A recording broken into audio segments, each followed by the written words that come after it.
Une paire d'escarpins en cuir élimé recousus à la hâte dans la pénombre d'un modeste appartement de Copenhague. Voilà le véritable berceau d'une reine. Avant que l'or ne recouvre ses murs et que les diamants n'alourdissent son cou, Alexandra de Danemark connaissait l'odeur de la nécessité et le bruit sec d'une aiguille traversant une semelle usée. On l'appelait la perle du Nord, un titre de presse jeté en pâture à une Europe avide de visages d'anges, mais derrière ce sourire qui faisait chavirer les foules se cachait une solitude qui allait durer 40 ans. 40 années de larmes essuyées sur de la soie, dans le secret de boudoirs dont les murs ont tout vu mais n'ont jamais rien dit. Ce n'est pas le récit d'une ascension, c'est le protocole d'un sacrifice. Si vous avez déjà ressenti le vertige d'aimer un être qui ne voit en vous qu'un décor, déposez un mot, un seul, dans l'espace des commentaires pour exorciser ce sentiment. Nous lisons chaque confession, car chaque douleur mérite un témoin. En 1863, Copenhague exhale un parfum de fleurs coupées et de regrets. Alexandra Caroline Marie-Charlotte Louise Julia s'avance vers son destin, quittant le Danemark sous les acclamations d'un peuple qui ignore tout de la fragilité de son piédestal. Son père, le prince Christian de Schleswig-Holstein-Sonderbourg-Glücksbourg, portait un nom immense pour un héritage dérisoire. Dans leur palais, qui n'en avait que le nom, les princesses apprenaient l'économie avant l'étiquette. Elles rapiéçaient leurs propres robes. Cette pauvreté digne avait forgé chez Alexandra une grâce que l'on ne peut ni acheter ni simuler. Elle possédait cette chaleur immédiate, ce don de rendre chaque interlocuteur unique, une lumière qui allait bientôt devenir sa propre malédiction. Car cette lumière, la femme la plus puissante du monde l'avait repérée depuis les brouillards de Londres. La reine Victoria, la veuve noire de Windsor, cherchait une proie, ou plutôt une sauveuse. Son fils aîné, Albert-Édouard, que l'intimité familiale nommait Bertie, était le poison de son existence. Prince héritier d'un empire sur lequel le soleil ne se couchait jamais, Bertie préférait pourtant les recoins sombres des cercles de jeu et les alcôves parfumées des courtisanes. Il était l'incarnation du scandale. L'argent coulait dans les cigares hors de prix et les paris hippiques, tandis que sa réputation s'effilochait dans les draps de la haute société. Victoria le méprisait ouvertement. Pour elle, son fils était un échec moral. Elle ne cherchait pas pour lui une épouse. Elle cherchait un garrot pour stopper l'hémorragie de la dignité royale. Alexandra, avec sa beauté sidérante et son tempérament malléable, était la candidate idéale. Elle serait le vernis éclatant sur un bois vermoulu. Leur première rencontre fut orchestrée dans la froideur de la cathédrale de Spire. Une mise en scène où chaque regard était pesé par des diplomates. Bertie, le prédateur esthète, fut immédiatement foudroyé. Comment ne pas l'être ? Alexandra était une apparition, haute, svelte, des yeux d'un bleu si limpide qu'il semblait ignorer la noirceur du monde. Elle bougeait avec une harmonie qui donnait l'impression que le temps ralentissait sur son passage. Bertie écrivit à sa mère qu'elle était charmante, un adjectif bien faible pour un homme qui collectionnait déjà les trophées féminins. Victoria, elle, attendit. Elle observa cette jeune femme avec la méfiance d'une marchande d'âme, s'assurant que la pureté de la Danoise pourrait supporter la boue que son fils ne manquerait pas de ramener au foyer. Le 10 mars 1863, la chapelle Saint-Georges de Windsor devint le théâtre d'une union que la presse qualifia de sublime. Alexandra était enveloppée dans une dentelle de Honiton dont la confection avait exigé des mois de travail acharné, un voile de prisonnière déguisé en parure nuptiale. Dehors, Londres hurlait son amour. Le peuple anglais, fatigué de la rigueur austère de Victoria, vit en cette princesse une icône à vénérer. On copiait tout d'elle, ses broderies, ses coiffures, jusqu'à sa démarche. Atteinte plus tard d'un rhumatisme articulaire qui rendit sa jambe rigide, Alexandra se mit à boiter légèrement. La cruauté de la mode fit le reste. Les femmes de la cour se mirent à simuler ce handicap, créant l'Alexandra Limp, une claudication artificielle pour ressembler à leur idole souffrante. Quelle ironie tragique que de voir une société entière imiter une douleur physique par pur snobisme. Avant de découvrir l'horreur qui se cachait derrière ces sourires de façade et de comprendre comment cette icône a survécu aux trahisons les plus viles de la couronne, rejoignez notre cercle pour ne rien manquer des vérités que l'histoire officielle tente d'étouffer. Alors que les derniers feux d'artifice s'éteignaient sur Windsor cette nuit-là, le silence retombait sur les appartements privés. Alexandra était désormais l'épouse de l'homme le plus convoité et le plus instable d'Angleterre. Dans l'ombre des couloirs, Ceux qui connaissaient réellement Berthier observèrent la scène avec une pitié glaciale. Ils savaient que les promesses d'un prince libertin s'évaporent sitôt que le rideau tombe. Ils savaient que les diamants n'offrent aucune chaleur. Et surtout, ils savaient qu'aucune alliance, aussi précieuse soit-elle, n'a jamais suffi à enchaîner un homme qui ne trouve de plaisir que dans la fuite et l'infidélité. Alexandra entrait dans la cage dorée et la porte venait de se refermer sans un bruit. Le conte de fées s'arrêtait ici. La réalité, brutale et saignante, allait pouvoir commencer. Tout était prêt pour le premier acte d'un martyre élégant. Bertie, le prince de Galles, futur roi d'un empire qui se targuait de sa vertu, n'avait pas la moindre velléité de rédemption. Ce que la jeune Alexandra ignorait encore, c'est qu'elle venait de signer pour le chapitre le plus long, le plus aride et le plus dévastateur de son existence. Cette couronne qui scintillait sur son front lors de sa nuit de noces n'était pas un joyau, c'était un poids mort, une sentence de plomb qui allait écraser ses épaules pour le demi-siècle à venir. Il existe une faille abyssale entre un homme qui trébuche par accident et un homme qui érige son vice en système de gouvernement personnel. Bertie appartenait, avec une arrogance sans faille, à la seconde catégorie. Ce qui heurtait le plus la morale, ce n'était pas tant l'acte de trahison, mais l'absence totale de pudeur avec laquelle il l'exerçait. Il ne se cachait pas. Il s'exhibait. L'encre de l'acte de mariage n'était pas encore sèche que les premiers murmures rampaient déjà sous les boiseries des salons londoniens. D'abord, ce ne furent que des souffles, des demi-mots échangés entre dames de compagnie et diplomates au-dessus de coupes de champagne tiède. Puis, la rumeur se fit clameur. Les conversations feutrées se transformèrent en preuves documentées, s'étalant avec une impudeur joyeuse dans les colonnes des journaux les plus audacieux du continent, tandis que la presse officielle anglaise se murait dans un déni pathétique, comme si l'on pouvait éteindre un incendie de forêt en soufflant dessus. Le premier grand séisme éclata en 1865. C'est une année qui définit la cruauté de Bertie. Pendant qu'Alexandra luttait pour se remettre de la naissance de leur second enfant, affaibli par les rigueurs d'un accouchement qui l'avait laissé épuisé, le prince se pavanait dans les bas-fonds chics de Paris. Il savourait la vie nocturne avec une décontraction qui aurait fait rougir les libertins les plus endurcis de la capitale française. Son nom circulait de bouche en bouche, lié à des actrices de second rang, des aristocrates déchus et des courtisanes dont la réputation n'avait d'égal que la voracité de leur ambition. Pour Bertie, l'héritier du trône, ces femmes n'étaient que des distractions nécessaires, des jouets qu'il achetait avec l'argent de la couronne tandis que sa femme pleurait seule dans la pénombre de ses appartements royaux. Alexandra savait tout.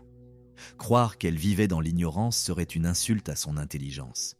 Les cours européennes du XIXe siècle étaient des bocaux de verre où chaque secret finissait par flotter à la surface. Les valets parlaient aux valets. Les demoiselles d'honneur colportaient les détails les plus sordides.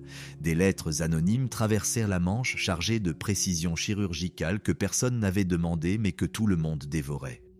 Alexandra n'était pas une femme naïve, elle était une femme piégée. Dans l'Angleterre victorienne, une princesse de Galles n'est pas une citoyenne, c'est une propriété d'État. Elle ne pouvait pas claquer la porte. Elle ne pouvait pas exprimer sa douleur sans déclencher un incident diplomatique majeur. Elle ne pouvait même pas confronter son époux sans que la dispute ne devienne un scandale national. Sa seule arme était le silence. Elle apprit à sculpter son visage, à construire une façade de marbre, brique par brique, sourire après sourire, masquant l'effort surhumain que lui coûtait chaque seconde de dignité apparente. La psychologie de Bertie était d'une simplicité brutale. Il ne pensait pas mal agir. Pour lui, et pour la caste qu'il représentait, l'infidélité masculine était une extension naturelle de son rang, au même titre que la possession de chevaux de course ou l'appartenance à des clubs privés exclusifs. L'épouse servait la lignée, le décorum et l'institution. Les autres femmes servèrent la chair. C'était un système d'une violence inouïe cachée sous des gants de chevreau. Bertie ne se contentait pas de consommer, il paradait. On le voyait au théâtre, au restaurant, installant ses maîtresses dans des résidences à 2 pas de ses palais, leur offrant des bijoux d'une valeur telle que la nature de leur rapport ne laissait place à aucun doute. Il achetait leur silence ou leur dévotion, peu importait, tant que son appétit était comblé. Le véritable coup de massue tomba en 1870. Ce n'était plus une rumeur de salon, mais une convocation devant la justice. Le nom du prince de Galles, héritier de la plus grande puissance mondiale, fut jeté dans la boue d'un procès pour adultère.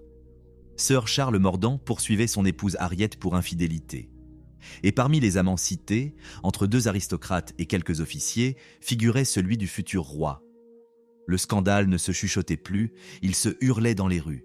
La dignité d'Alexandra volait en éclats, non pas à cause de ses actes, mais à cause de la légèreté criminelle d'un homme qui n'avait jamais appris à dire non à ses pulsions. Elle se tenait là, droite, imperturbable, alors que le monde entier regardait par le trou de la serrure de son intimité souillée. Le prince était dans le box des accusés de l'histoire et c'est elle qui en payait le prix. Le prince héritier, l'homme qui devait incarner la loi et la morale de tout un empire, s'avança vers la barre des témoins comme un vulgaire accusé. Pour la première fois dans l'histoire millénaire de la monarchie britannique, le sang royal était soumis au feu des questions d'un tribunal civil. Bertie jura, la main sur la Bible, qu'il n'avait jamais connu charnellement Harriet Mordant. Il mentait avec l'aisance de ceux qui possèdent le monde, mais le vernis craquait. Le public n'était plus dupe. À sa sortie, les acclamations qui l'escortaient autrefois s'étaient muées en sifflets stridents et en huées qui résonnaient contre les murs de pierre froide. La réputation de la couronne ne tenait plus qu'à un fil de soie, et ce fil était entre les mains d'Alexandra. Elle aurait pu le briser d'un mot, d'un regard fuyant, d'une absence. Elle fit tout le contraire. Avec une maîtrise du théâtre politique qui allait devenir son armure de guerre, Alexandra s'afficha aux côtés de son époux déshonoré dans chaque bal, chaque inauguration, chaque procession. Elle souriait, elle saluait, elle irradiait une sérénité si absolue qu'elle finissait par rendre le scandale irréel. Ce n'était pas du pardon, c'était de la stratégie pure. Elle avait compris que dans la fange, la seule façon de rester propre est de porter sa dignité comme un bouclier d'acier. Mais derrière ce masque de porcelaine, la jeune femme idéaliste était morte. À sa place s'était dressée une souveraine intérieure, une femme qui avait décidé de fermer les portes de son âme à l'homme qui l'avait humiliée devant le monde entier. Elle construisait sa propre forteresse, brique par brique, dans le silence des couloirs de Sandringham. Bertie, dans sa médiocrité habituelle, ressentait une forme de respect pour cette force qu'il était incapable d'égaler. Il voyait bien qu'elle lui était supérieure en tout, par son caractère, et par l'amour sincère que le peuple lui portait. Cette conscience le rendait parfois humble, presque pathétique dans ses tentatives de réconciliation, jusqu'à ce que la prochaine robe de soie ou le prochain parfum de courtisane ne viennent balayer ses maigres remords.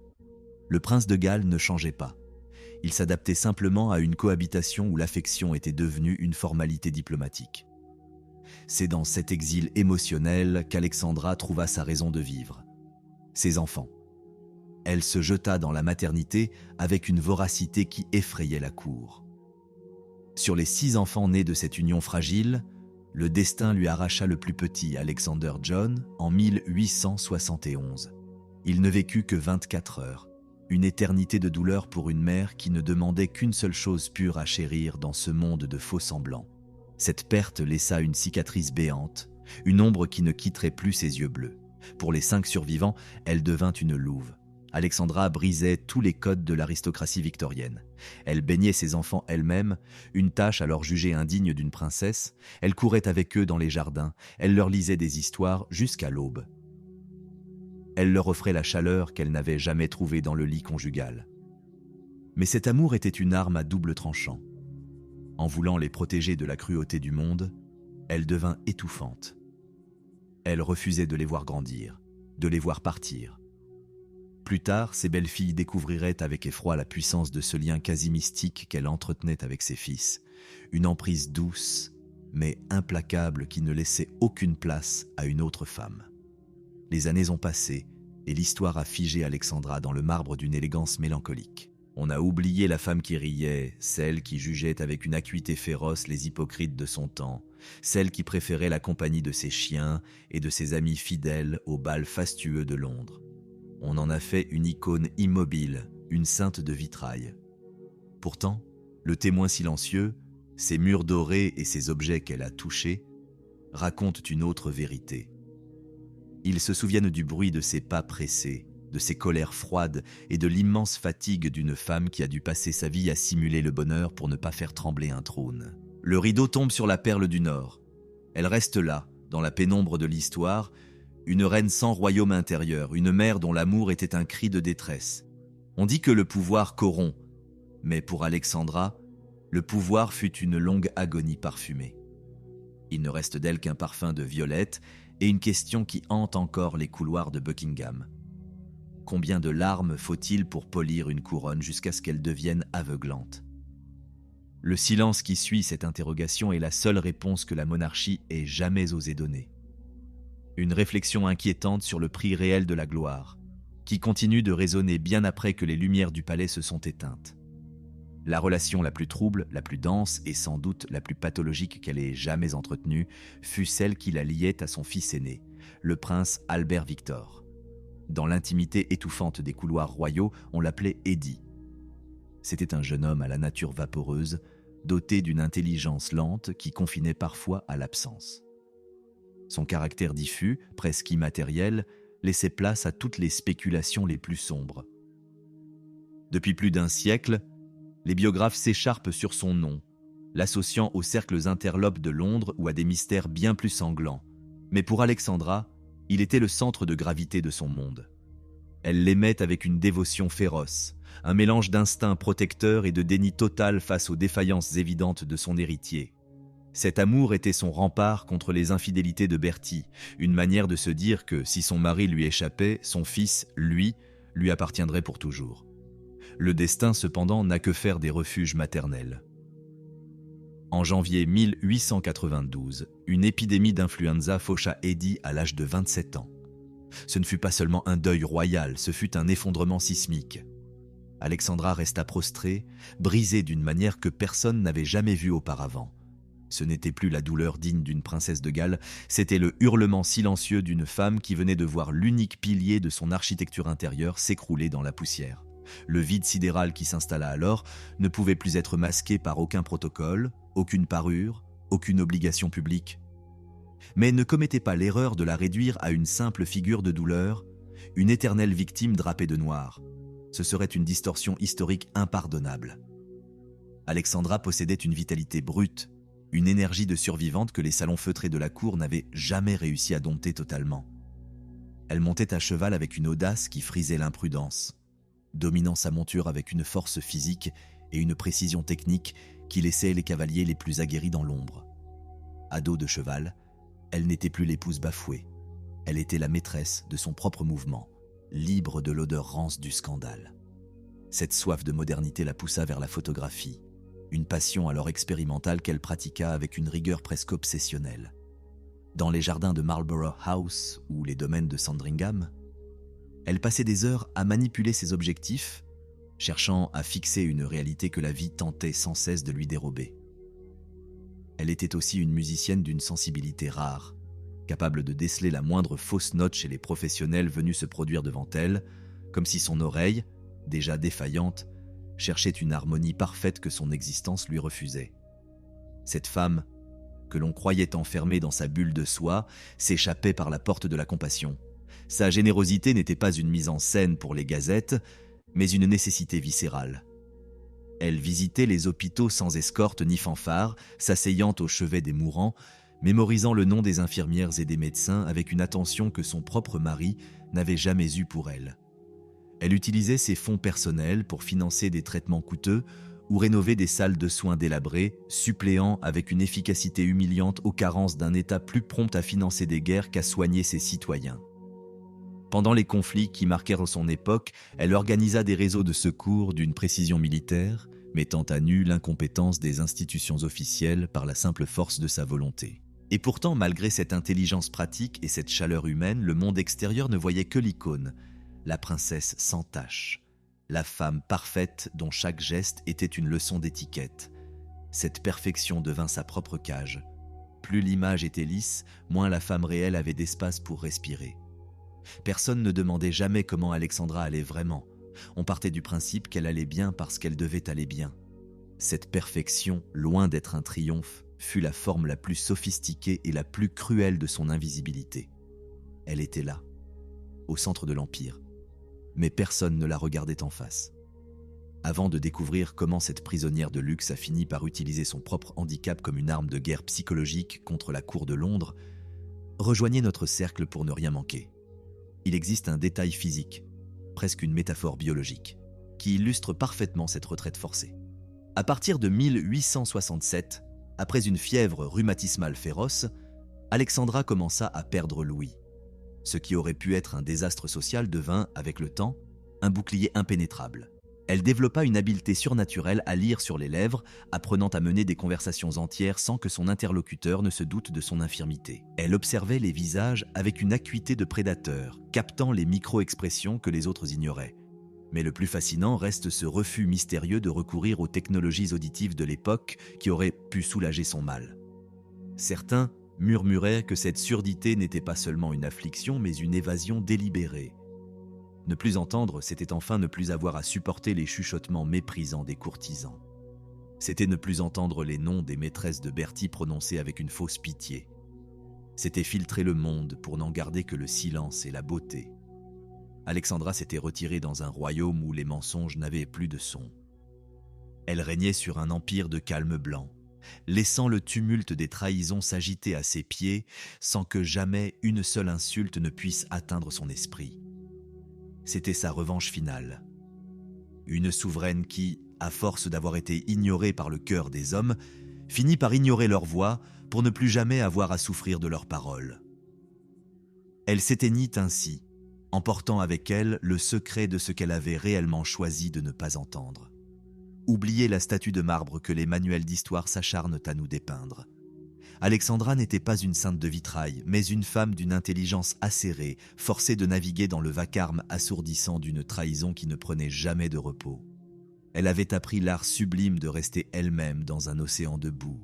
Si le destin d'Alexandra est celui d'une survivante magnifique, celui de Berthy est la chronique d'un homme d'une insensibilité crasse, incapable de mesurer le trésor qu'il piétinait chaque jour. Rien ne trahit mieux cette indigence morale que la galerie de femmes qui défilèrent d'ici à vivre dans son lit, tandis qu'Alexandra l'attendait avec une dignité qui aurait dû foudroyer de honte n'importe quel homme doté d'une conscience. Mais la honte était une émotion étrangère à Berthy. En 1877, l'arrivée de Lily Langtry marqua un tournant sanglant dans la perception de la monarchie. Fille de pasteur venue de Jersey, mariée à un homme aussi riche qu'insignifiant, Lily possédait une beauté si insolente qu'elle semblait être une insulte au reste de la création. Le peintre John Everett Millais l'avait immortalisée, faisant d'elle l'image la plus vendue de l'époque. Quand Berthy posa son regard sur elle lors d'un dîner à Londres, il ne vit pas une femme, il vit une proie. Et dans le monde de Berthy, ce qu'il convoitait, il l'obtenait. Leur liaison fut d'une impudeur totale. Le prince ne se contentait pas de l'aimer dans l'ombre. Il l'exhibait, la traînait dans les salons, annonçant par son attitude ce que tout le monde savait déjà. Lily, dont l'ambition égalait la beauté, utilisa le lit princier comme un tremplin pour lancer une carrière d'actrice qui fit d'elle une légende. Elle était pratique, froide et redoutablement efficace. La réaction d'Alexandra face à cette intrusion fut un chef-d'œuvre de guerre psychologique. Un soir de réception, alors que la tension dans la salle était devenue irrespirable à la vue de la maîtresse et de l'épouse sous le même toit, Alexandra fit l'impensable. Elle s'avança vers Lily Langtry, lui sourit avec une douceur glaciale et engagea la conversation comme si elle s'adressait à une amie de longue date. Les invités restèrent pétrifiés. Était-ce une indifférence réelle, un mépris souverain ou la preuve qu'Alexandra avait fait de sa dignité un sanctuaire imprenable ? Elle était trop fière pour offrir au monde le spectacle de sa dévastation. Elle préférait humilier Lily par l'excès de sa propre grâce. Mais après Lily, l'appétit de Berthy ne fit que croître. Les années 1890 virent l'ascension de Frances Brooke, la célèbre comtesse de Warwick surnommée Daisy. Elle était l'antithèse de Lily. Aristocrate de sang, intellectuelle, politiquement engagée et dotée d'une conscience sociale qui frôlait le radicalisme. Pour Berthy, ce fut sans doute ce qui s'approchait le plus de l'amour. Une passion dévorante qui dura une décennie et qui faillit tout emporter. Car Daisy n'était pas une femme que l'on pouvait quitter sans conséquence. Lorsque Daisy se retrouva étranglée par les dettes quelques années plus tard, elle tenta l'ultime trahison. Vendre les lettres brûlantes que Berthy lui avait adressées. C'était une bombe atomique au cœur de Buckingham. Ces écrits étaient taillés d'une franchise si crue qu'ils auraient réduit en cendres l'image de la monarchie que la pauvre Alexandra s'échinait à protéger. Il fallut des interventions de l'ombre, des valises d'argent et une diplomatie souterraine pour éviter que le scandale ne devienne public. Une fois de plus, la vie privée de Bertie mettait en péril l'institution même qu'il était censé incarner. Pourtant, malgré l'éclat de Lily et la passion de Daisy, aucune de ces femmes n'atteindrait la puissance occulte de celle qui allait devenir l'ombre finale de leur mariage. Une femme dont le nom résonne encore comme un affront ultime à la patience d'Alexandra, Alice Keppel. La seule qui comprendrait que pour posséder le prince, il fallait d'abord apprendre à neutraliser la princesse. Alice Keppel franchit le seuil de la vie de Bertie en 1898 et elle y restera jusqu'au dernier souffle du futur roi. Elle n'était pas une simple conquête de passage, mais une institution à elle seule. Dotée d'une intelligence sociale qui frisait le génie machiavélique, Alice était l'épouse d'un officier de l'armée dont la passivité confinait soit à l'héroïsme, soit à l'obscénité diplomatique. George Keppel acceptait l'adultère de sa femme avec une équanimité qui laissait la cour pantoise. Mais Alice ne se contentait pas d'occuper le lit du prince. Elle était sa boussole, sa confidente, celle avec qui il pouvait enfin penser à voix haute sans la lourdeur du protocole. Elle gérait ses humeurs, conseillait ses alliances politiques et filtrait ses colères. C'est ici que le drame intime d'Alexandra atteint une profondeur abyssale. Ce que Bertie cherchait désespérément chez Alice, c'était exactement ce qu'Alexandra avait toujours été prête à lui offrir. Une écoute, une complicité, un espace de vérité. Mais Bertie était un homme incapable de recevoir la profondeur d'une épouse. Avec Alexandra, la confidence sentait le devoir, y compris la responsabilité. Avec Alice, elle avait le goût du fruit défendu et de la légèreté. Il préférait l'ersatz de la maîtresse à la réalité de la femme, une lâcheté émotionnelle qui allait définir les dernières décennies de leur mariage. La réaction d'Alexandra face à l'ascension d'Alice Keppel fut, comme à son habitude, une leçon de haute voltige psychologique. Elle ne chercha pas à la détruire, elle ne l'ignora pas avec mépris. Au contraire, les deux femmes parvinrent à un accord tacite, un pacte de non-agression qui défie encore aujourd'hui l'analyse des historiens. Ce n'était pas de l'amitié, encore moins de la complicité. C'était la reconnaissance mutuelle de deux forces qui aimaient le même homme pour des raisons opposées. Alexandra avait décidé que si elle ne pouvait pas posséder le cœur de Bertie, elle posséderait au moins la paix de son foyer.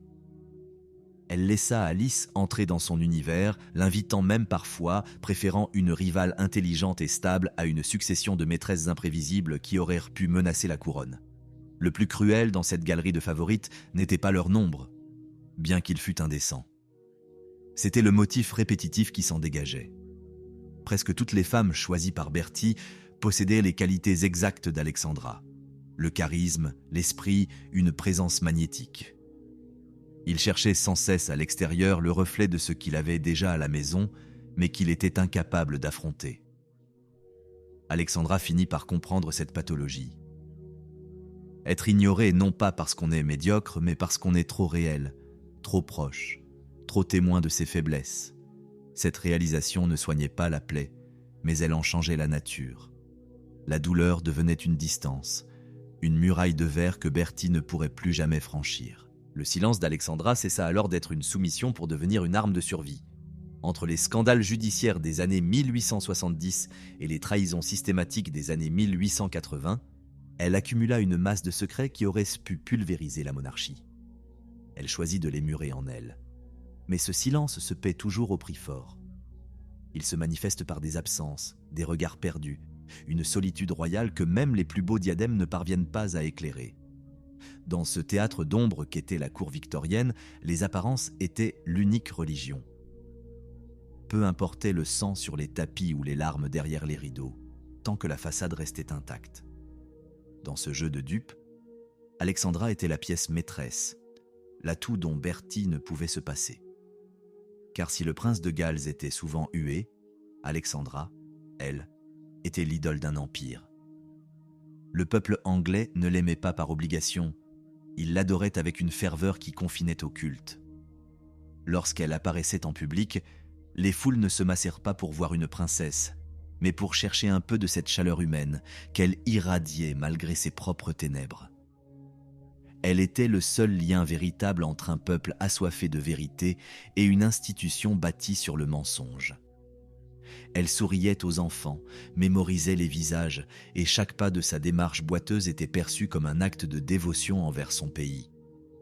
Elle était devenue la sainte patronne des épouses trahies, la reine des cœurs bien avant que le titre ne soit inventé, portant sur son dos le poids d'une monarchie que son mari s'acharnait à déshonorer.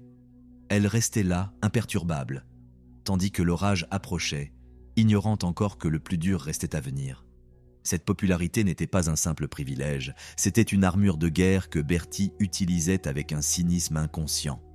Chaque fois que l'odeur du soufre montait des alcôves du prince, chaque fois qu'un nouveau vice menaçait de tacher irréversiblement l'hermine royale, on jetait Alexandra en pâture à la foule. Elle était le filtre qui purifiait l'air vicié. Sa présence à ses côtés agissait comme un baume sur une plaie béante.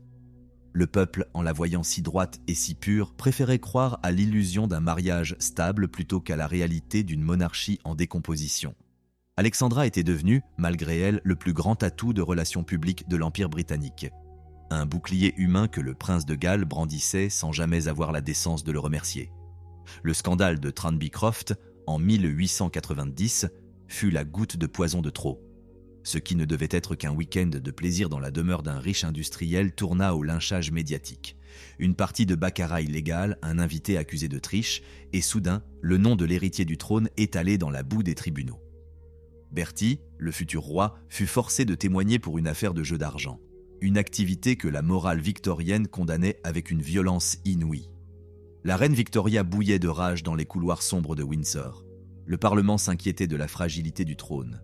La presse, d'ordinaire si servile, commençait à aiguiser ses lames. Dans cet ouragan de honte, Alexandra ne faiblit pas. Elle resta ce roc de sérénité apparente, mais ceux qui savaient lire les fêlures du marbre voyaient une femme s'éteindre à petit feu. Ce n'était plus une fatigue physique, c'était un épuisement de l'âme. On le voyait dans ses silences de plus en plus longs, dans la manière dont son regard s'échappait par les fenêtres de Sandringham, cherchant l'horizon du Danemark qu'elle ne retrouverait jamais vraiment.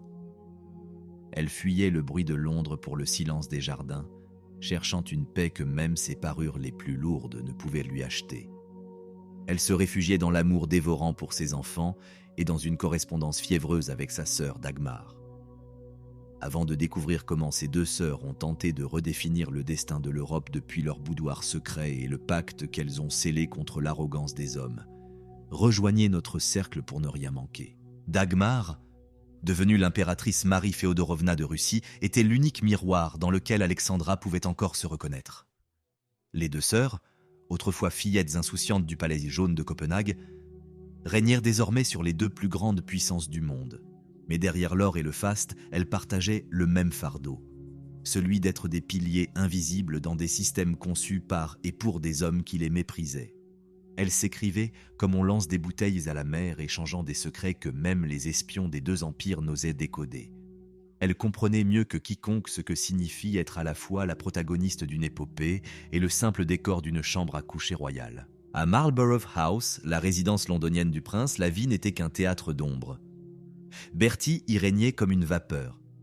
Il apparaissait dans un nuage de fumée de cigares, distribuait quelques sourires charmants, puis disparaissait vers ses plaisirs nocturnes, laissant derrière lui une famille qui l'admirait autant qu'elle le craignait. Alexandra, elle, était le moteur silencieux de la machine. Elle gérait les crises, les emplois du temps, l'éducation, le personnel, avec une efficacité de général en chef. Elle construisait un foyer là où Bertie ne voyait qu'un hôtel de luxe. Il consommait l'air qu'elle purifiait, sans jamais réaliser que sans elle, il se serait étouffé sous le poids de ses propres scandales. Bertie prenait tout pour acquis, avec cette arrogance propre aux héritiers qui n'ont jamais eu à se battre pour leur survie. Alexandra n'espérait plus. Elle ne cherchait plus à le changer. Elle avait compris que l'on ne peut pas soigner un homme qui se complaît dans sa propre médiocrité. Elle restait debout, seule dans le froid de sa propre dignité, ignorant que l'ultime trahison, celle qui ferait trembler l'Angleterre, se préparait déjà dans l'ombre d'une chambre qu'elle n'osait plus visiter. Ce qui maintenait Alexandra debout n'avait pas de nom dans les manuels de l'étiquette de la cour. C'était une certitude viscérale, une racine profonde héritée de la lumière froide et de la solidité affectueuse de son enfance à Copenhague. Elle avait compris, dans le silence de ces nuits de solitude, que sa valeur n'était pas une monnaie dont son mari possédait le change. Son identité n'était pas le reflet des trahisons de Bertie, mais la somme de ses propres choix, de sa propre volonté de rester entière face au morcellement de son foyer. Elle n'était pas invulnérable, non, elle était incassable. La nuance est un gouffre. L'invulnérable ne ressent rien, mais l'incassable endure tout, se tord sous la pression et refuse de rompre, gardant sa forme originelle malgré le poids de l'acier. Le 22 janvier 1901, le siècle bascule dans un silence de mort au château d'Osborne, sur l'île de Wight. La reine Victoria s'éteint à 81 ans, emportant avec elle 63 années d'un règne qui avait fini par se confondre con l'éternité. C'était la fin d'une époque, l'effondrement d'un monde de certitudes rigides. Pour Alexandra, c'était un séisme intime. La mort de la matriarche signifiait que Bertie, l'homme qui avait passé sa vie à être le prince héritier le plus scandaleux et le plus oisif d'Europe, devenait enfin roi. Et Alexandra, après 40 ans de patience, de silence ravalé et de dignité patiemment sculptée dans le marbre de l'indifférence, devenait reine consort d'Angleterre. Ce moment aurait dû être l'apothéose d'une vie, un triomphe éclatant sur toutes les humiliations passées. En surface, il le fut. Le 9 août 1902, l'abbaye de Westminster s'embrasa pour le sacre d'Édouard VII. Lorsqu'Alexandra pénétra dans l'édifice, le souffle de l'assistance se coupa net.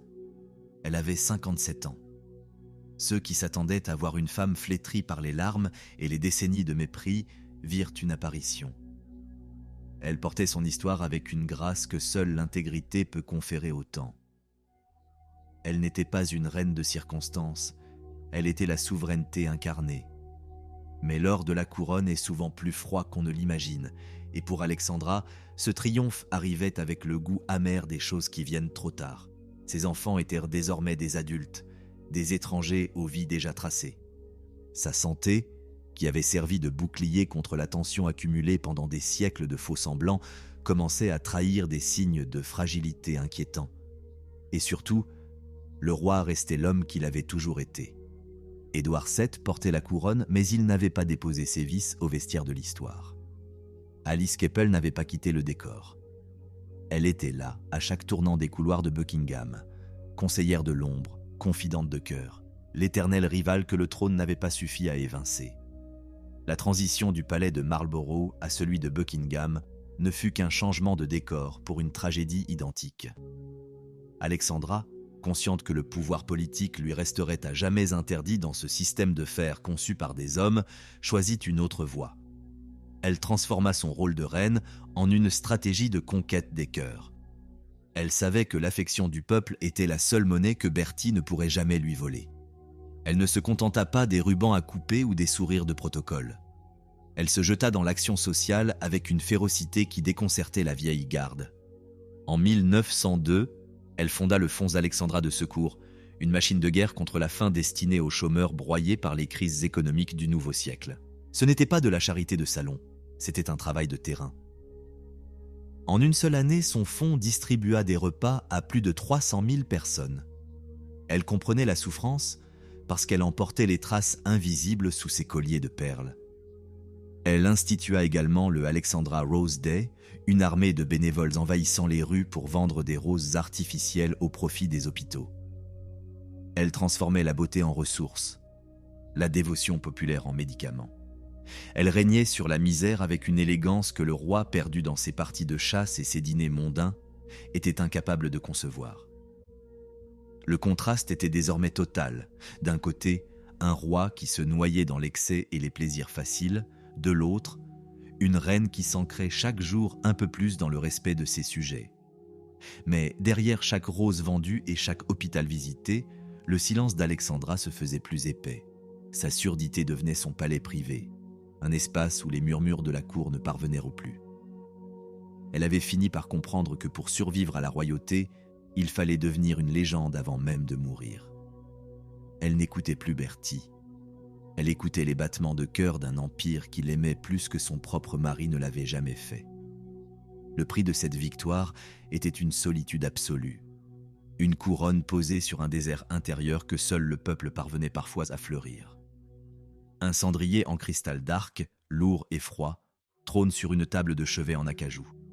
À l'intérieur, le cadavre d'un cigare de la Havane finit de se consumer, exhalant une dernière volute de fumée bleue qui se perd dans les hauts plafonds de Buckingham. Cet objet, témoin muet de 40 ans d'excès, a vu passer entre les doigts du roi plus de 200 000 tiges de tabac, chacune étant un clou de plus enfoncé dans le cercueil de l'ère édouardienne. Le roi se meurt, et avec lui, un monde de plaisirs faciles et de trahisons parfumées. Mais avant que le dernier soupir ne s'échappe, une femme s'avance dans la pénombre, prête à briser les codes de la morale qu'elle a elle-même protégée pendant un demi-siècle. L'année 1912 aurait dû être l'apothéose d'Alexandra. Elle avait importé de son Danemark natal une idée lumineuse, transformant une simple fleur en une arme de charité massive.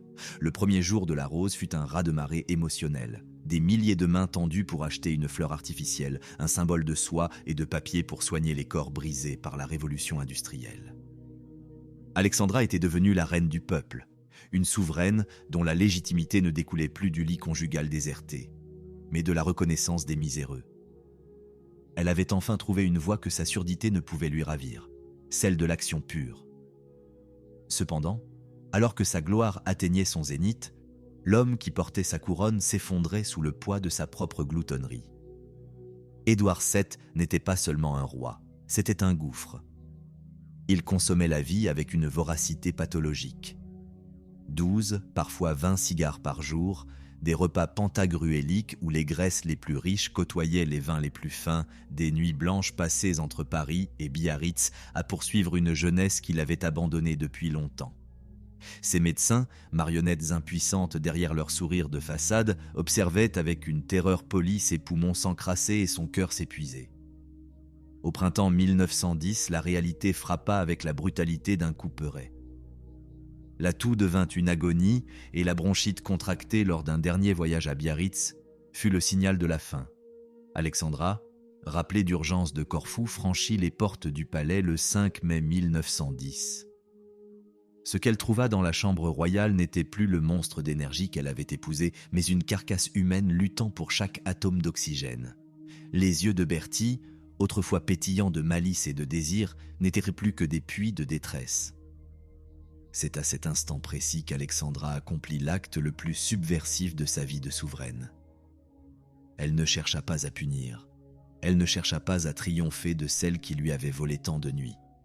Elle envoya chercher Alice Keppel. Alexandra fit entrer Alice Keppel dans la chambre du mourant. Elle lui offrit les dernières minutes du roi, s'effaçant devant le besoin charnel et affectif d'un homme qui, au seuil de la mort, cherchait encore le réconfort ailleurs que dans le devoir. Ce geste n'était pas de la soumission, c'était une démonstration de puissance absolue.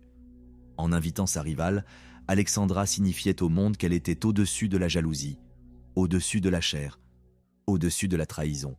Elle était la reine, la gardienne de la paix finale, celle qui pouvait se permettre d'être magnanime parce qu'elle était l'unique témoin de la chute. Édouard s'éteignit le 6 mai, et Alexandra sortit de la chambre avec la même rigidité élégante qui l'avait sauvée tant de fois, laissant derrière elle un cadavre et une maîtresse désormais inutile. Mais la mort d'un roi n'est jamais la fin d'un calvaire pour celle qui reste. Un mot anglais, tranchant comme un scalpel, attendait Alexandra, Dowager, reine douairière. En un instant, elle cessa d'être le centre de l'univers politique pour devenir un astre mort obligé de céder sa place à la nouvelle génération. Sa belle-fille, Marie de Teck, s'avançait déjà pour ramasser les morceaux du pouvoir. Marie était l'antithèse d'Alexandra, une femme de fer, froide, méthodique, une horloge biologique de l'étiquette qui voyait dans la spontanéité d'Alexandra un danger pour l'institution. Le palais devint un champ de bataille silencieux où les tapis étouffèrent les cris. Marie de Teck rangeait ce qu'Alexandra laissait traîner, imposait un ordre militaire là où régnait autrefois une chaleur humaine parfois désordonnée. La transition fut une agonie de petits détails, de bijoux déplacés et de préséances contestées. Alexandra réalisait que la liberté qu'elle pensait avoir acquise avec la mort de son mari n'était qu'une nouvelle forme de captivité. Elle était désormais une relique, une icône que l'on vénérait mais que l'on n'écoutait plus. Elle restait là, dans ses jardins de Sandringham, observant les roses qu'elle avait plantées, se demandant si l'histoire se souviendrait de la femme qui aimait ou de la reine qui se taisait. Le silence de sa surdité était devenu total, l'isolant dans un monde où les souvenirs de Bertie commençaient enfin à s'effacer, remplacés par l'ombre grandissante d'une nouvelle ère dont elle ne ferait pas partie. Pensez-vous que le geste d'Alexandra envers Alice Keppel était un acte de pure compassion ou l'ultime manipulation d'une femme qui voulait prouver sa supériorité morale avant que le rideau ne tombe ? L'horloge de Buckingham ne s'était pas arrêtée, mais pour Alexandra, le temps s'était figé dans une étrange viscosité. Elle mit plus de temps que ne l'exigeait le protocole pour évacuer le palais. Ce n'était pas une rébellion ouverte, mais l'inertie d'une femme qui devait soudainement déterrer 47 ans de racines entremêlées dans les fissures de l'institution. Empaqueter une vie n'est pas un inventaire, c'est une autopsie. Alexandra, dont le désordre personnel était la seule liberté qu'elle s'était autorisée sous le règne de la rigueur, se retrouvait noyée sous des montagnes de souvenirs, de photographies jaunies et de correspondances qu'il aurait fallu des décennies pour simplement classer. Elle ne rangeait pas des objets, elle fermait les yeux sur des fantômes. Elle finit par se replier sur Marlborough House et surtout sur Sandringham, ce domaine du Norfolk que Bertie avait acquis en 1864. Sandringham était son sanctuaire. Le seul endroit où l'air ne sentait pas le soufre des scandales londoniens. Là-bas, elle connaissait chaque arbre par son nom, chaque sentier par son grain de terre. Dans ce domaine, à l'échelle humaine, loin de la démesure glaciale des palais d'État, Alexandra retrouva paradoxalement ce que le mariage lui avait volé pièce après pièce. La possession d'elle-même. L'aveuvage lui offrit le luxe suprême. Celui de ne plus avoir à s'excuser pour les absences d'un mari ou à masquer les béances d'un foyer brisé. Ses journées lui appartenaient enfin, peuplées de ces passions qu'elle cultivait avec une ferveur de rescapée. Mais la liberté d'une reine douairière est une prison dont on a simplement agrandi la cour. La solitude qui s'installa n'était pas celle de l'isolement physique.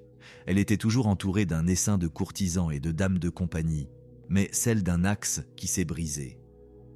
Bertie, avec ses infidélités chroniques et son égoïsme monumental, avait été la structure gravitationnelle de son existence. Sans lui, le vide avait une forme précise, celle d'une habitude de la douleur qui, une fois disparue, laisse le corps en état de choc. Alexandra était libre, oui, mais libre dans un monde qui commençait à hurler une langue qu'elle ne comprenait plus.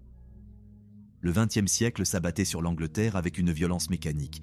Le silence de sa surdité était désormais déchiré par le rugissement des premières automobiles qui remplaçaient le trot élégant des chevaux. Des aéroplanes griffaient le ciel de Londres, symbole d'une audace qui lui paraissait presque sacrilège. Les structures sociales victoriennes, ces remparts de certitude derrière lesquels elle s'était abritée, craquaient sous la pression d'idées nouvelles. Les femmes réclamèrent le droit de vote, les ouvriers grondaient, et la notion même de nation changeait de peau. Alexandra observait cette mutation avec la fascination d'un témoin d'un autre âge. Elle, qui venait de la lenteur danoise, voyait l'histoire s'accélérer comme un train sans frein. Le coup de grâce fut porté en août 1914. Pour le monde, c'était la Grande Guerre. Pour Alexandra, c'était un banquet cannibale au sein de sa propre famille. Les réseaux dynastiques de l'Europe, cette toile d'araignée qu'elle avait contribué à tisser, se déchiraient dans le sang. Le Kaiser Guillaume II d'Allemagne, le pyromane de l'Europe, était son propre neveu. Chaque rapport de bataille, chaque liste de morts était une trahison familiale gravée dans la chair. Le sang royal n'était plus un lien, c'était un poison. Le témoin silencieux, cette vieille boîte de photographie qu'elle manipulait dans la pénombre de Sandringham, racontait désormais une histoire de cendres. Elle y voyait les visages de ses sœurs, de ses cousins, tous ces souverains qui avaient cru que le monde leur appartenait pour toujours. Elle repensait à ses chaussures rapiécées de Copenhague, au début de tout cela. Elle avait commencé dans la pauvreté digne et finissait dans une opulence hantée par le massacre des siens. Alexandra de Danemark s'éteignit finalement en 1925, emportant avec elle le secret de sa résilience. Elle laissait derrière elle un empire qui changeait de visage et une monarchie qui ne survivrait qu'en devenant une image pieuse. On se souviendrait de sa beauté, de sa grâce, de ses roses. Mais personne ne verrait jamais les cicatrices sous la soie. L'histoire, dans sa cruauté habituelle, préfère les icônes aux femmes. Elle reste pourtant là, dans les reflets des miroirs ternis de Sandringham, Une ombre élégante qui nous rappelle que le prix d'une couronne n'est jamais payé par celui qui la porte, mais par celle qui l'empêche de tomber dans la boue. Une réflexion qui devrait nous faire frémir chaque fois que nous admirons l'éclat de l'or. Derrière chaque reine admirée se cache une femme que l'on a méthodiquement brisée pour que le trône puisse briller. Le tsar Nicolas II de Russie, dont la lignée s'accrochait désespérément au camp des Alliés, n'était pas seulement un monarque étranger pour le roi George V. Il était son cousin germain, son double, son miroir. Dans les couloirs de Buckingham, Alexandra contemplait les portraits de sa famille russe avec une terreur que l'étiquette lui interdisait de hurler. Sa sœur bien-aimée, Dagmar, la veuve du tsar Alexandre III, se trouvait désormais au cœur d'un ouragan qu'aucune diplomatie ne pouvait apaiser. Les lettres qu'elles échangèrent alors n'avaient plus la légèreté des potins de cour d'autrefois. L'encre semblait plus lourde, chargée d'une angoisse qui suintait entre les lignes. La distance entre Londres et Saint-Pétersbourg n'était plus une simple affaire de géographie.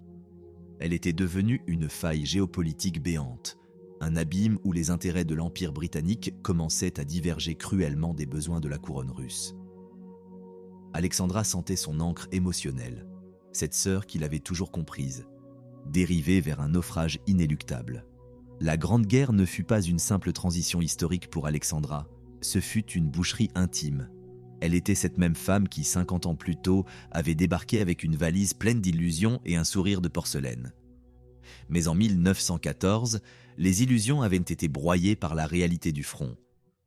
Elle les avait remplacées par une sagesse amère, une équanimité qui n'était pas de la résignation, mais la compréhension glaciale que le monde qu'elle avait connu était en train de mourir. Il y a des époques qui s'éteignent doucement, et il y a celles qui volent en éclats comme la glace d'un lac sous le poids d'un char d'assaut. Pour Alexandra, le fracas fut assourdissant. La guerre ne se contentait pas de redessiner les cartes, elle dévorait les êtres qu'elle aimait avec une faim insatiable. Le sommet de cette tragédie n'eut pas lieu dans les tranchées de la Somme, mais dans l'obscurité poisseuse d'une cave à Yekaterinbourg, au fin fond de l'Oural.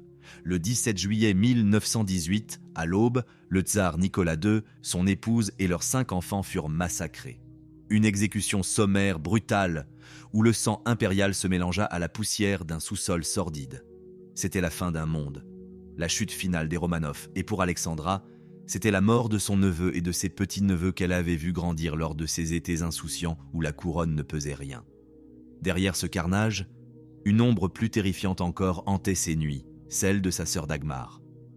Dagmar, l'impératrice Marie Féodorovna, avait tout perdu en une nuit, son fils, sa belle-fille, ses petits-enfants.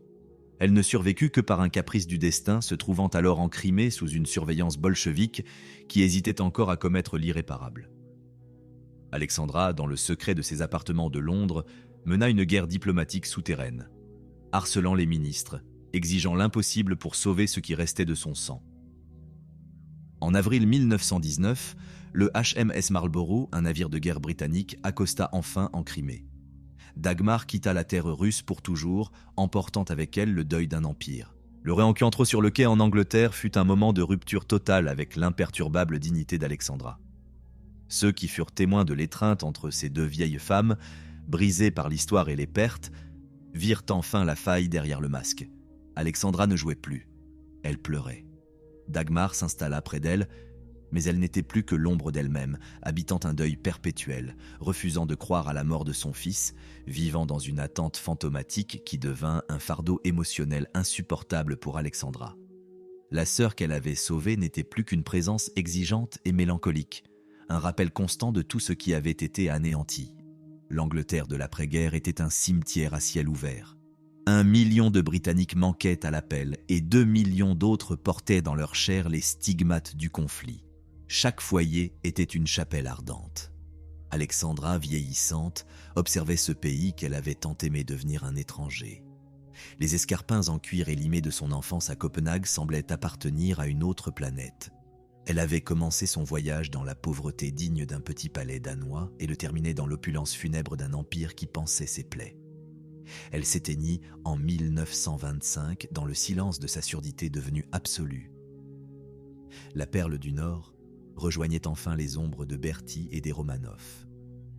Elle laissait derrière elle une leçon amère.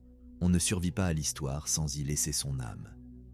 La monarchie continuait de briller, mais c'était l'éclat d'une étoile morte dont la lumière nous parvient longtemps après sa disparition. Alexandra avait tenu la couronne droite jusqu'au bout, mais à quel prix? Le témoin silencieux, cette paire de chaussures rapiécées qu'elle avait gardée comme un talisman, rappelle que derrière chaque reine admirée, il y a une femme qui a dû apprendre à marcher sur des éclats de verre sans jamais laisser paraître la moindre douleur. Une réflexion inquiétante sur la nature même du pouvoir. Il ne couronne que ceux qu'il a d'abord pris soin de vider de leur humanité. Les rues de Londres, autrefois théâtre d'une ostentation qui frôlait l'indécence, portaient désormais les stigmates d'une grisaille nouvelle. La pierre semblait plus lourde, l'air plus rare, comme si la cité impériale avait vieilli de 1000 ans en l'espace de 4 hivers de sang. L'énergie festive des années d'avant-guerre, celle qui puait l'argent facile et le champagne que Bertie gaspillait dans les alcôves parisiennes, n'était plus qu'un écho moqueur, une rumeur de fantôme. Dans ce décor de suie et de deuil, Alexandra errait comme une rescapée d'un naufrage dont elle seule connaissait la profondeur. Elle ne se retirait pas, au contraire, elle plongeait ses mains gantées dans la plaie ouverte du pays. Ses activités caritatives ne relevaient plus du patronage de façade. Dans les pavillons des hôpitaux, là où l'odeur du phénol luttait contre les relents de gangrène, elle marchait au milieu des lits de fer. Les hommes qui gisaient là, fauchés par une technologie industrielle qu'elle ne parviendrait jamais à comprendre, n'avaient plus rien de la splendeur des parades militaires. Alexandra s'asseyait, elle prenait des mains calleuses, moites de fièvre ou mutilées dans les siennes. Elle ne cherchait pas de protection. Elle offrait cette présence brute, débarrassée du filtre de la parole. Sa surdité, désormais un mur de verre infranchissable, la rendait paradoxalement plus réelle. Sans le bruit des mots inutiles, tout passait par l'intensité d'un regard qui lisait les âmes et par un contact physique qui disait tout ce que l'étiquette interdisait de crier. Les soldats ne voyèrent pas une icône de marbre. Ils sentaient une chaleur humaine que la guerre leur avait volée. Ils ignorèrent souvent le nom de cette vieille dame élégante qui leur souriait, mais ils savaient, dans le creux de leur détresse, que pour elle, ils existaient vraiment. À partir de 1920, la mécanique se brisa pour de bon. Le temps ne se contentait plus de passer, il réclamait ses dettes, son cœur, ce muscle qui avait encaissé 4 décennies de trahison systématique sans jamais flancher en public, donnait des signes de fatigue que même son immense volonté ne pouvait plus masquer.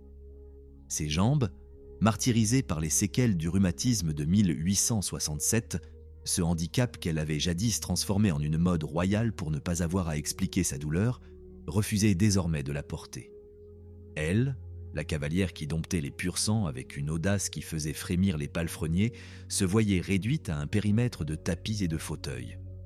C'était une humiliation organique, une trahison de la chair bien plus amère que les frasques de son défunt mari. Avant de contempler les derniers battements de cœur de cette femme qui a porté le poids de l'Empire sur ses épaules fragiles et de comprendre le secret qu'elle a emporté dans sa tombe, rejoignez notre cercle pour que l'histoire ne s'éteigne jamais. Pourtant, même dans ce déclin physique, Alexandra dégageait une force que les courtisans n'osèrent pas nommer. Ce n'était plus la présence du rang ou la majesté de la couronne. C'était le poids spécifique d'une vie vécue jusqu'à l'os. Elle habitait l'espace avec une densité qui rendait le protocole dérisoire. Sa beauté s'était retirée pour laisser place à une vérité d'ombre et de lumière, la peau tendue sur un caractère que les tempêtes n'avaient fait que polir. En 1922, Dagmar retourna enfin au Danemark, s'installant à Vidor, ce palais refuge que les deux sœurs avaient acheté comme une promesse de paix. Alexandra la rejoignit une ultime fois en 1925. Elle avait 80 ans, Dagmar 77. 2 reines déchues de leurs illusions mais souveraines de leur propre dignité. Elles s'assirent ensemble dans les jardins de Vidor, loin des murmures de Londres et des massacres de Russie. On ne sait rien de leurs derniers mots, mais on imagine le silence de 2 femmes qui n'ont plus besoin de prouver qu'elles ont souffert. Elles regardèrent la mer avec la sérénité de ceux qui ont compris que la vie a été exactement ce qu'elle devait être. Un mélange de faste empoisonné y compris de lumière crue. Alexandra mourut peu après, emportant avec elle le souvenir de Bertie, les cris de ses enfants et le bruit des roses que l'on vendait en son nom. On cherchera son héritage dans les hôpitaux ou les monuments. On se trompera. Son véritable legs se trouve dans le ton des voix qui, un siècle plus tard, prononcent encore son nom avec une tendresse que la royauté ne mérite que rarement. Le témoin silencieux, ses chaussures rapiécées qu'elle avait conservées de sa jeunesse pauvre à Copenhague, raconte la fin de l'histoire. On peut régner sur le monde, mais on finit toujours par marcher vers la mort avec les pieds meurtris d'une petite fille qui n'attendait rien. La couronne n'est qu'un cercle d'or qui finit par devenir un collier d'épines pour celles qui osent aimer plus qu'elle ne règne. Alexandra de Danemark s'est tue pour toujours, mais son silence crie encore la vérité sur le prix réel de la gloire. Une réflexion qui devrait nous hanter bien après que les lumières des palais se sont éteintes. Le véritable héritage d'Alexandra ne se mesurait pas au poids de l'or qu'elle laissait derrière elle, ni au titre gravé dans le marbre froid de l'histoire. Son legs était une matière bien plus rare. Une substance organique que l'on ne peut ni fabriquer avec des décrets, ni acheter avec des alliances. Une dignité de fer dissimulée sous un voile de soie. Les dernières années de sa vie à Sandringham s'écoulèrent dans une quiétude qui n'avait rien d'un abandon. C'était une retraite choisie, une cadence lente et profonde qu'elle s'était enfin autorisée, loin du tumulte empoisonné des cercles de pouvoir. Elle ne fuyait pas le monde, elle le filtrait. Les jardins de Sandringham étaient devenus son sanctuaire, son ultime royaume. Elle y passait des heures entières, le visage offert au vent du Norfolk, escortée par ses chiens. Pour ces dames de compagnie, l'affection qu'elle portait à ses bêtes était presque dérangeante, une forme de dévotion pure que l'on ne rencontre jamais dans les couloirs de la cour. Mais Alexandra savait que dans l'œil d'un chien, il n'y a jamais de trahison, jamais de calcul, jamais l'ombre d'un Bertie. Son fils, le roi George V, venait la voir avec une régularité de métronome. Leur relation, autrefois tendue par l'incapacité d'Alexandra à desserrer l'étreinte maternelle, s'était muée en une paix solennelle. Elle respectait en lui ce que son propre mari n'avait jamais possédé, le sens du devoir poussé jusqu'à l'ascétisme. Georges était une ligne droite dans un monde qui avait toujours été courbe. Pourtant, dans les yeux de ses petits-fils, Alexandra voyait déjà les fantômes du passé se réveiller. Il y avait David, le futur Édouard VIII, ce jeune homme au charme dévastateur mais dont elle percevait, avec une acuité terrifiante, l'instabilité chronique. Elle reconnaissait en lui cette même facilité sociale, cette même soif de plaisir superficiel qui avait défini le père de celui-ci. Elle pressentait que ce garçon ne porterait pas la couronne, il s'en servirait comme d'un jouet. Et puis, il y avait Albert, le futur George VI, un être de fragilité et de courage, luttant contre son bégaiement comme contre un démon intérieur. Alexandra l'aimait avec cet instinct protecteur qui la caractérisait, car elle savait ce que c'était que de vivre dans le silence forcé d'une infirmité. La photographie resta son dernier dialogue avec le monde visible.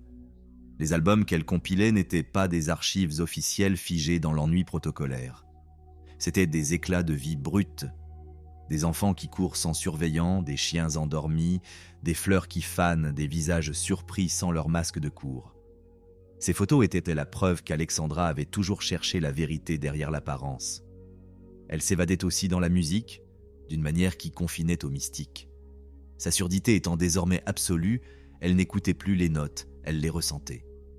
Elle posait ses mains sur le bois du piano, elle sentait la vibration monter depuis le sol jusqu'à ses os. Ses yeux se fermaient et elle entrait dans une transe intérieure, un lieu où Bertie, les trahisons, les guerres et les morts ne pouvaient plus l'atteindre. Le poids des ans ne se manifestait pas par une perte de mémoire, mais par une solitude peuplée de spectres. Victoria était morte depuis 20 ans. Bertie, le grand absent, lui manquait malgré tout depuis 15 hivers. L'Europe qu'elle avait connue, cette toile d'araignée de trônes stables et de valeurs aristocratiques, avait été balayée par l'acier et le feu de la Révolution. Mais Alexandra ne se perdait pas dans la nostalgie rance des vaincus. Elle possédait cette capacité rare d'habiter le présent, de porter le poids du passé sans se laisser écraser par lui. En 1925, lors du jubilé d'argent de son fils, elle fit une apparition qui resta gravée dans les mémoires comme un dernier adieu à l'Empire. Elle avait 80 ans. Elle n'était plus la beauté danoise qui avait fait tourner les têtes, mais elle irradiait une force qui pétrifiait la foule. Ce jour-là, les cris n'étaient pas des acclamations protocolaires, c'était un merci collectif. Le peuple ne saluait pas une reine, il rendait hommage à une femme qui avait choisi d'être meilleure que ce que les circonstances exigèrent d'elle. Elle n'avait pas subi sa vie, elle l'avait sculptée. Sa fin fut à l'image de son existence, silencieuse, cohérente, inévitable. L'automne 1925 à Sandringham fut d'une douceur trompeuse. Son cœur, cette machine fatiguée d'avoir trop contenu, ne demandait plus de sursis. Le 20 novembre, dans l'après-midi, la crise cardiaque survint comme un visiteur attendu. Georges accourut, le visage décomposé par la certitude de la perte. Alexandra s'éteignit cette nuit-là, entourée de ses chiens, de ses photos, de ses souvenirs. Elle était arrivée en Angleterre 62 ans plus tôt avec une innocence désarmante. Elle la quittait avec la majesté d'une sainte laïque. Regardez cette paire d'escarpins rapiécés dans la pénombre de Vidor. C'est le témoin silencieux. Elle a commencé son voyage dans la pauvreté digne d'une petite fille danoise et l'a terminé dans le linceul d'une impératrice aimée. Mais l'or n'a jamais pu effacer les cicatrices. Alexandra nous laisse une réflexion qui devrait glacer le sang de quiconque rêve de couronne. On peut régner sur le monde tout en étant l'être le plus seul de la terre. Le pouvoir n'est pas un triomphe, c'est une longue endurance. La perle du Nord s'est éteinte et avec elle, le secret de ce qu'il en coûte réellement de ne jamais laisser tomber son masque devant l'abîme. La justice est une illusion pour les faibles, un luxe que le destin n'accorde jamais de bon gré. Alexandra l'avait compris très tôt, dans la froideur des palais où les sourires cachent des lames. Attendre que le monde vous rende ce que vous avez donné est une erreur de débutant, une manière de remettre les clés de son âme à des circonstances que l'on ne maîtrise pas. Elle n'attendait rien, elle agissait. Le soir de sa mort, George V, un homme dont le cœur semblait couler dans le même acier que les cuirassés de la Royal Navy, s'assit devant son journal. Sa plume tremblait. Il n'écrivit pas « Ma mère a rendu l'âme ». Ce titre était trop étroit, trop institutionnel pour la douleur qui lui tordait les entrailles. Il écrivit qu'il avait perdu sa meilleure amie, la personne la plus enchanteresse qu'il ait jamais connue. Il affirma que sa vie ne serait plus jamais la même. Dans cette précision sémantique, le roi avouait l'échec du système. Dans un monde de masques et de protocoles, Alexandra était la seule vérité. Elle n'était pas une fonction, elle était une connexion. Et sans elle, le palais devenait un mausolée d'ombre. Ses funérailles à la chapelle Saint-Georges de Windsor furent le miroir inversé de son arrivée. 62 ans plus tôt, elle y entrait, sous une pluie de fleurs, une perle offerte à un empire en pleine gloire. En 1925, elle y entrait dans un silence qui pesait plus lourd que l'or de son cercueil. Les rues de Londres n'étaient pas remplies par obligation. Le peuple n'était pas là pour saluer un blason. Il pleurait sa propre humanité, car Alexandra avait été le seul pont entre la splendeur absurde de la couronne et la misère crasse des hôpitaux. Elle était aimée pour ce qu'elle avait été, pas pour ce qu'elle représentait. Elle était aimée pour avoir invité Alice Keppel au chevet de son mari agonisant, brisant le mépris par une compassion qui frisait le divin. Elle était aimée pour avoir souri alors que ses yeux brûlèrent de larmes ravalées. L'histoire officielle est une paresseuse. Elle aime les étiquettes simples, comme celle de l'épouse bafouée qui a enduré avec dignité. C'est un mensonge par omission. Réduire Alexandra à ses cornes royales, c'est ignorer la prédatrice de lumière qu'elle était. Elle a aimé ses enfants avec une voracité qui a marqué leurs os. Elle a bâti un héritage de service avec son propre argent, ses propres mains, son propre temps. Elle a maintenu un lien indestructible avec sa sœur Dagmar, un fil de soie qui a résisté aux bolcheviks, aux tranchées et à la chute des tsars. Elle n'a pas vécu après les drames. Elle a vécu avec eux, malgré eux, dévorant chaque instant de musique, chaque cliché de sa chambre noire, chaque vibration perçue par ses sens atrophiés. Dagmar s'éteignit en 1928, 3 ans après sa sœur. Avec elle disparut le dernier miroir. La dernière personne capable de se souvenir de la petite fille de Copenhague qui recousait ses chaussures dans l'ombre d'un palais sans chauffage. La dernière personne qui savait qu'Alexandra n'était pas née symbole, mais qu'elle l'était devenue par pur choix esthétique et moral. Le monde avait demandé beaucoup à Alexandra de Danemark, mais il n'avait pas pu lui prendre ce qu'elle refusait de donner. Elle a offert plus que ce que le protocole exigeait et d'une qualité que personne n'avait le droit d'espérer. Elle n'était pas parfaite. Elle était pire, elle était authentique. Ce qui reste de la perle du Nord, une fois que l'on a balayé la poussière des scandales et l'éclat des tiares, c'est une femme qui a refusé de se laisser définir par l'insulte. Elle a pardonné quand l'orgueil aurait justifié une haine éternelle. Elle a servi quand elle aurait pu simplement exister. Elle est arrivée au bout du chemin avec un visage qui n'était pas un masque, mais le récit d'une intégrité absolue. Dans un univers qui exige tout et ne rend rien, rester soi-même est l'unique victoire.